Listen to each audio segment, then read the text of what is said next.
25 years ago, on the morning of January the 29th, 1998, a 30-pound bomb was detonated in front of the New Woman, All-Women Health Clinic in Birmingham, Alabama, killing one and severely injuring another.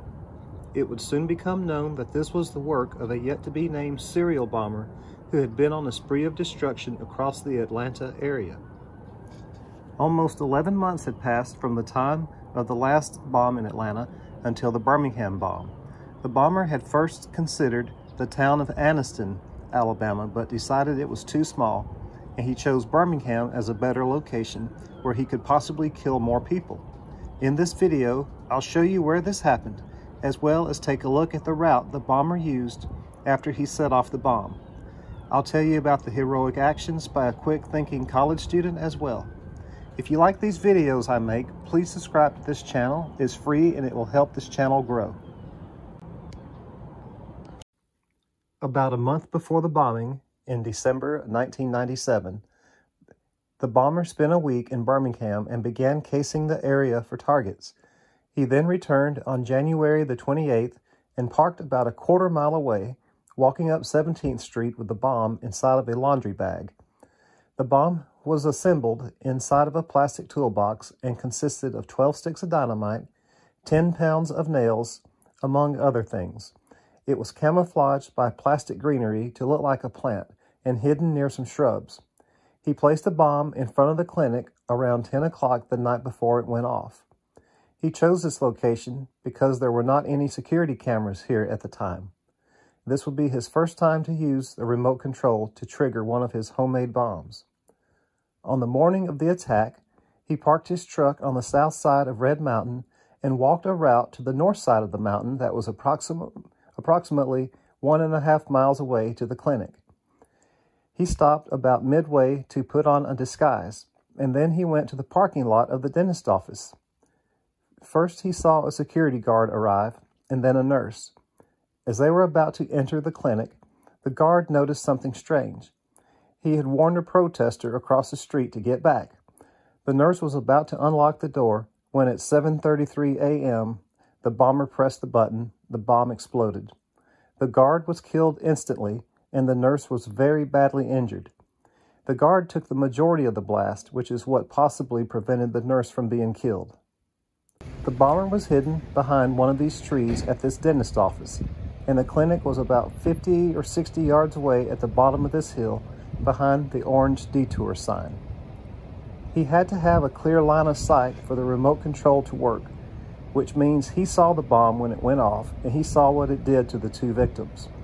He was also close enough to feel the shockwave before turning around and walking away.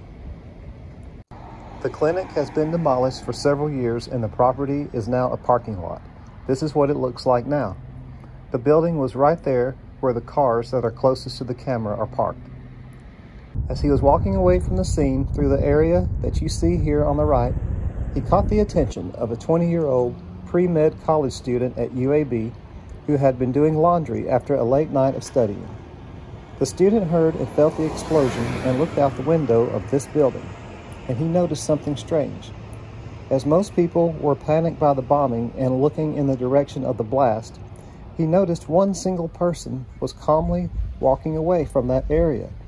He immediately suspected that this person might have had something to do with the bombing, and so he decided to follow with his car. It took him a minute to get to his car, and the student lost sight of the suspect, but soon spotted him again a few blocks away here on 16th Street South. The student drove in the direction of where he thought the suspect went, and he once again found him walking a few blocks up the street. As he was driving down the street, he saw the man go into an alley here between 14th and 15th Street South, now about 5 blocks away from the clinic. The man had something balled up in his hand which turned out to be a Walmart bag.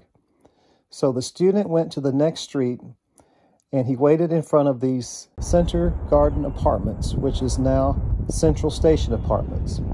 So after a minute or two of sitting here, parked in front of the apartments, in the alley behind the apartments, the man went ahead and removed a long brown wig, a blue flannel jacket that were part of his disguise, and he placed them into the bag he had. The student soon spotted the man for the third time, walking south on 17th Street, and as he emerged from the alley behind the apartments, he turned left onto 15th Avenue. His appearance had changed in several ways. Of course, he had no wig, no hat. He got rid of the coat he had been wearing. He was now wearing sunglasses, carrying a backpack, and he had short hair. The student drove his car up 15th Avenue and got ahead of the man. He stopped his car and got out. He acted like he was having car trouble and he needed to check on his vehicle. The suspect walked right past him, enabling the student to get a good description with an approximate height and weight to give to police. The suspect also got a good look at the student as he was standing beside his gold Chevy Nova. Next, the student tried to find someone who might have a cell phone so he could call 911, but he was not able to find anyone willing to take the time to help him out. During the search, he lost sight of his suspect once again, but continued to drive around the neighborhood looking for the man. With no luck, he decided to drive over the mountain to a McDonald's restaurant to use their telephone to call 911. What happened is, the suspect went unnoticed until he got to the end of 15th Avenue South, and then he escaped the area by using these wooden stairs to get up to 16th Avenue South.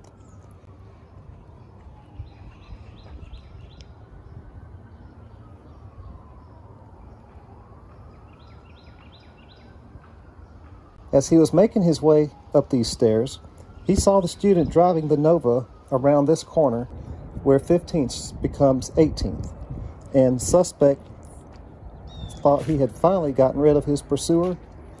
I had planned to walk up these stairs until I saw the poor condition they were in and decided against it. But this is where he went up the stairs. This is the top of the stairs. I'm now on 16th Avenue. Somewhere along here, he came up these stairs, he walked to where there is a kudzu trail, and that's what took him the rest of the way up the mountain. I looked around and I found the kudzu vines and talked to one of the neighbors, but there was no trail here. But we know that he did go through here somewhere. Well, just over the hill is the spot where the McDonald's was located, and it was demolished a few years ago also, but this is what it looked like on Google Street View. All that's left of the McDonald's is the tile floor where the restaurant once stood. The student was using the telephone inside the restaurant and giving details to a 911 operator. He was speaking loud enough that a customer overheard what was being said and all of a sudden noticed the man walking down the street right outside the McDonald's. So now we have witness number 1 and witness number 2. I read that the suspect was walking down a sidewalk, but there's no sidewalk here. There is this concrete drainage ditch along the side of the road for water to drain, so maybe that's what they saw him walking on before he entered the wooded area. And if you look right in here, this is the view of where he would have been walking down the hill when the 2 witnesses in McDonald's saw him go into the woods somewhere along here in this area. Both witnesses got in their cars and were driving around looking for the suspect, who quickly disappeared into the woods and out of their sight. It is my belief that he may have followed these power lines to avoid being spotted from the road as easily, and the power lines also led straight to the apartment complex where he had left his truck parked. Witness number 2 turned right onto Valley Avenue and eventually found the suspect standing beside a gray 1989 Nissan pickup truck, which was parked here at this apartment complex. He made a U-turn behind the apartments and pulled up behind the suspect's truck at this traffic light. He was able to get the tag number and wrote it down on his McDonald's coffee cup. As witness number 1 was still driving around the same street, he also saw the suspect inside the truck, and he was able to get the tag number written down on a piece of paper. The suspect made a right-hand turn at this intersection to get to the interstate. The 2 witnesses, once they recorded the tag number, they stopped pursuing the suspect. That would be the last time that this suspect was seen in Birmingham for 5 long years, as he returned to North Carolina and hid out in the mountains while over 200 federal agents tried to find him until the time of his arrest. Within 2 days of the Birmingham bombing, the name Eric Robert Rudolph was printed in almost every newspaper in the country. He was only wanted for questioning at first, to just see if he might have information about the bombing, but it didn't take long before he was on the FBI's top 10 most wanted list. If it wasn't for the quick thinking and heroic actions of the 2 witnesses in Birmingham, there's no telling how long and how many people he would have continued to kill. He was captured and arrested 5 years later on May the 31st, 2003 in Murphy, North Carolina, after 5 years of hiding in the North Carolina mountains. On June the 2nd, 2003, he was brought back to Birmingham for an arraignment. He had a change of venue hearing at the federal courthouse in Huntsville in June 2004, but they decided to keep the trial in Birmingham, which he pled guilty in April of 2005. He is currently serving multiple life sentences in the Supermax prison in Colorado, along with the Unabomber, Oklahoma City bomber Terry Nichols, El Chapo, and one of the 9/11 conspirators.